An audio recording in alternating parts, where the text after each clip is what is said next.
શું નામ ભાઈ તારું? નીરવ. નીરવ. ક્યાંના છો? રાયપુર ભૂતની આમલી. શું કરવા આવ્યા છો અહીંયા આગળ? હા, મા બાપને મૂકવા. મા બાપને મૂકવા આવ્યા છો.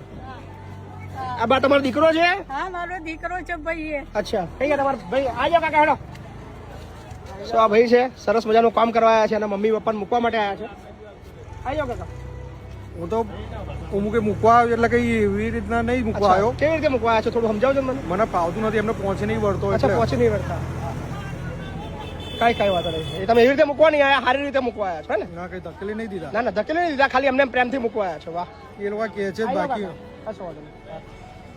તમારો દીકરો તમને મૂકવા આવ્યો છે? હા. શું નામ કાકા તમારું? જસવંતભાઈ. જસવંતભાઈ. કેટલી ઉંમર થઈ દાદા તમારી? 76 વર્ષ. 76 વર્ષ. અને બાની ઉંમર કેટલી થઈ? 71. બાથી તો ઊભું બી થવાતું નહીં. બરાબર. શું નોકરી કરો છો ભાઈ તમે? પ્રિન્ટિંગમાં કામ કરું. કેટલો પગાર છે?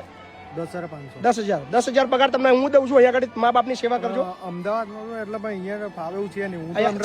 તમને ફાવે એવું નહીં છે નહીં ને એટલે એમ નહીં. તમને હું અહીંયા આગળ નોકરી રાખી લઉં, 10,000 પગાર આપું, 10.5 ની 11,000 પગાર આપું, 12,000 પગાર આપું, 1,500 રૂપિયા વગર વધાર. અહીંયા રહેવાનું જમવાનું ફ્રી. તમારે એક જ કામ કરવાનું, તમારા મા બાપની ખાલી સેવા કરવાની. તમારે થશે તમારાથી? અહીંયા જ રહેવાનું તમારે. તમને અલગથી રૂમ આલીશ, મા બાપની સેવા કરજો અને 12,000 પગાર મારા જો લઈ લેજો. તમારા મા બાપની સેવા કરવાનો પગાર હું આપીશ. તમારા મા બાપની સેવા કરવાનો પગાર હું આપીશ. તમને કરશો? બોલો કરશો? ખાલી હાના કહી દો ભાઈ, મારો સમય નહીં. બોલો મારા તમારે કહેતા હોય તો હું લઈ જઉં પાછા. એટલે એમ નહીં, તમે મૂકવા આવ્યા છો, તમને હું ઓપ્શન આપું છું. ઉપરથી તો સેવા કરું છું. શું કરો છો? અમને હું સેવા કરું છું. હું તો ઉપર સેવા કરો છો? એમને ફાવતું નથી એટલે તો હું મૂકવા આવ્યો. તમને કાકા તમને નહીં ફાવતું તો આગળ કે નહીં ફાવતું? એને અમારી સેવા કરવી નથી ફાવતી. કેમ લે ઘરે અમારી નહીં, ઘરનું કામ કરે. તમારું કામ નહીં. દવા લઈ આવું બધું કેમ બધું. અચ્છા, દવા લઈ સાંભળ ને, હું તને 2,000 પગાર વધારે આપું છું. તારે અહીં સેવા કરવા રહેવું છે મા બાપની? ના, મને નહીં ફાવે ને તને? હે બા?